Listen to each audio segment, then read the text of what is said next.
갈라디아 교회에 보낸 편지. 갈라디아서 1장.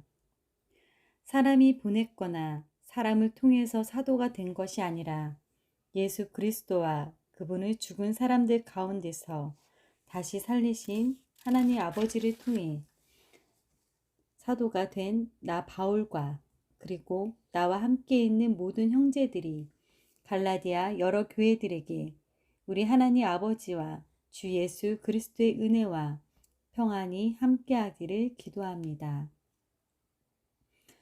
그리스도께서는 우리 하나님 아버지의 뜻을 따라 우리를 이 악한 세상에서 구원하시려고 우리 죄를 위해 자기를 바치셨습니다.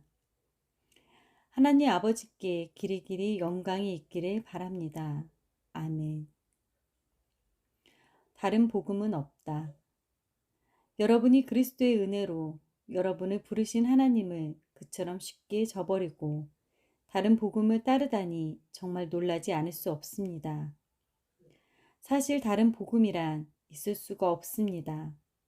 다만 어떤 사람들이 여러분을 혼란 가운데 빠뜨리고 그리스도의 복음을 변질시키려는 것에 지나지 않습니다.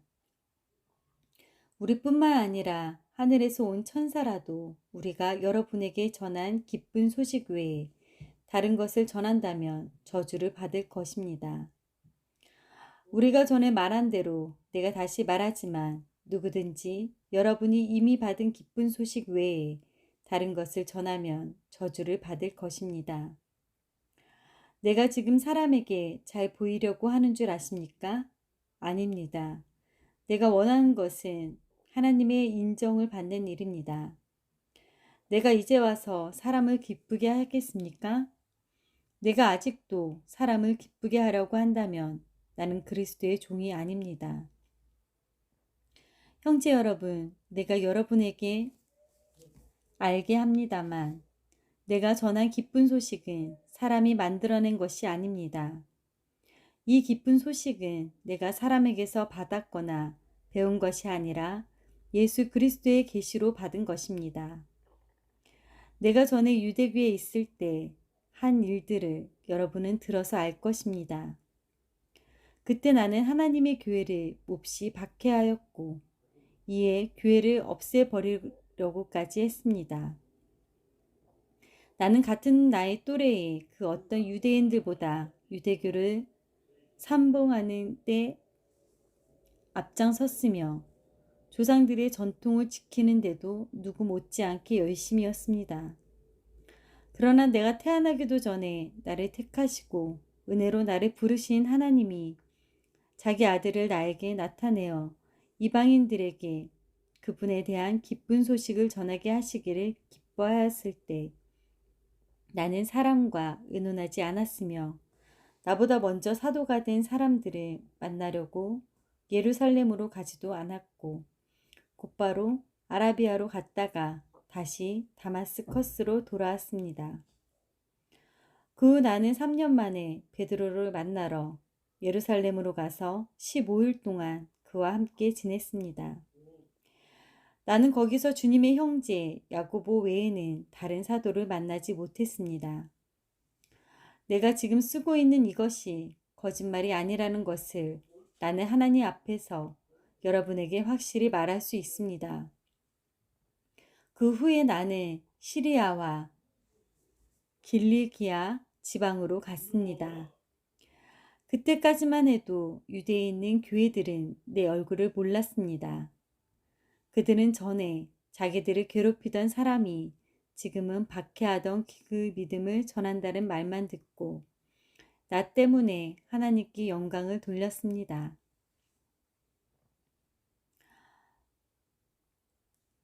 갈라디아서 2장. 바울과 다른 사도들.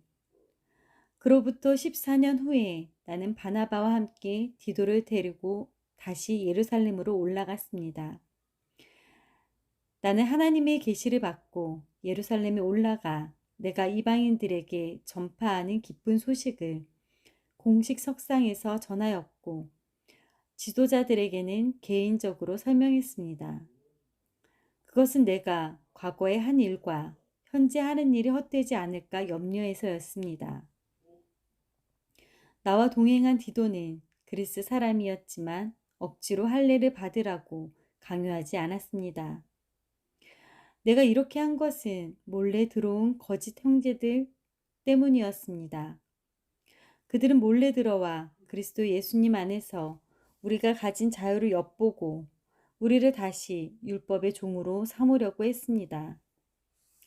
그러나 우리는 여러분을 언제나 기쁜 소식에 진리 안에 있게 하려고 한시도 그들에게 굴복하지 않았습니다. 지도자들이라는 사람들은 나에게 아무것도 새로운 것을 제시해 주지 못했습니다. 그들이 어떤 사람이건 간에 나와는 상관이 없습니다. 하나님은 사람의 겉모습을 보이시지 않기 때문입니다. 그들은 베드로가 유대인들에게 기쁜 소식을 전하는 일을 맡은 것 같이 내가 이방인들에게 기쁜 소식을 전하는 일을 맡은 것을 보았습니다. 베드로에게 능력을 주어 그를 유대인의 사도로 삼으신 하나님이 나에게 능력을 주어 나를 이방인의 사도로 삼으신 것입니다. 그리고 기둥 같은 지도자로 알려진 야고보와 베드로와 요한도 하나님이 나에게 주신 은혜를 인정하고 나와 바나바에게 교제의 약속을 청해 왔습니다. 그래서 우리는 이방인들에게 가서 기쁜 소식을 전하고 그들이 유대인들에게 가서 기쁜 소식을 전하기로 했습니다.